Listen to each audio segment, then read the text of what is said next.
In Spain, we have it's never been something individual, but with teams. In my team, I started in 1992, typical connection of the university in Barcelona, in Spain. Then I created the fourth ISP, Internet Service Provider, and also in Barcelona, because nobody had the chance to connect but the universities, and most of the companies were asking us connectivity. That was in 1994, 1995. And later on, I was selected by the second telecom company, opening or trying to open the monopoly that was Telefónica for Spain. And then, well, I was the director of the internet there. Well, one of the things that I'm most proud of is launching the free access in Spain. That means free for that, as we were a telco carrier at the time. It was 1999. We developed a system in order to give free access.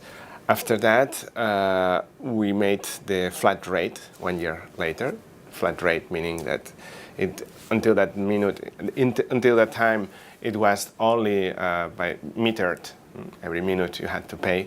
So we created a flat rate, which made that in 1 year we doubled the population, the internet population of users in Spain. I'm really proud of that. And later on, I was involved also in the creation of the Hispanics, is the Neutral Internet Exchange, and other two NICs, which is CAT NICs and GAU NICs. In different parts of Spain, we created different neutral internet exchanges against the telco operators. They didn't want it at the beginning. Now they're really happy with them. But at the beginning, it was really, really tough to create that. I'm really proud of creating, and I was the president later on for a few years. And well, this is probably, I would say, the most important things I have been involved.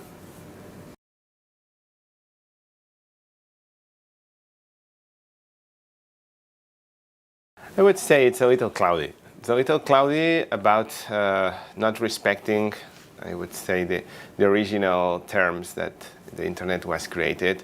Not everybody is sharing, not everybody is... There's always this big tension against free, and then walled gardens everywhere, big companies trying to change the rules. I'm talking about Facebook, I'm talking about big telco carriers where they want to create not neutral nets. And this is the humanity. We are always doing these things, right? I am partly with a big hope because the internet is changing everything, every sector, everything. It's not but we are 2 billion people, but we need to connect 5 more billion people.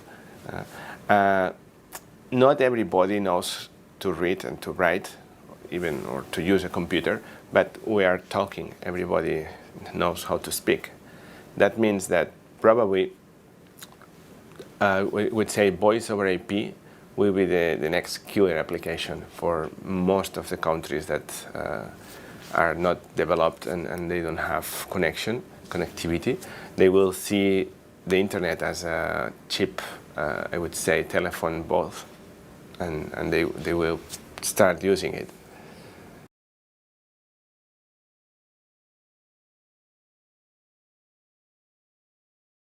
Probably the biggest concern is if the internet gets broken in pieces.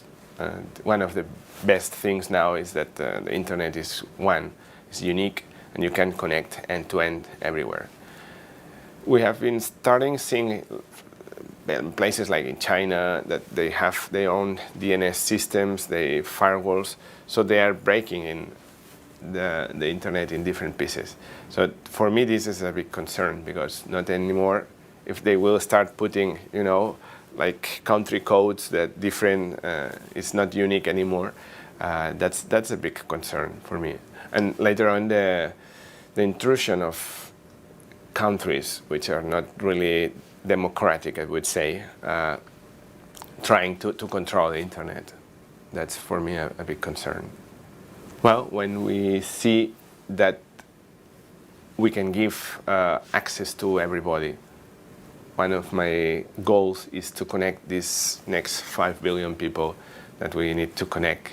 And imagine that you can give the Wikipedia access to everybody. I mean, everybody.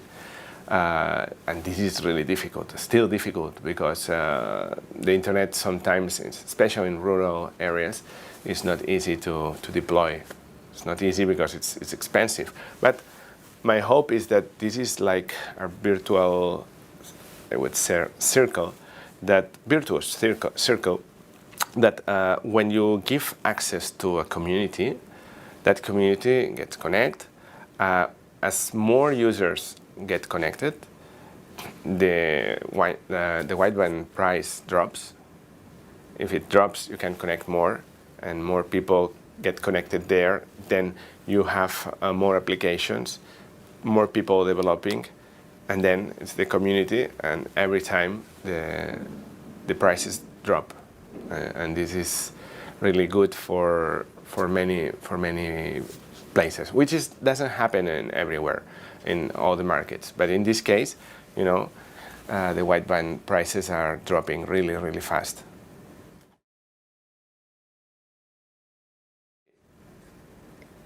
Keep it open.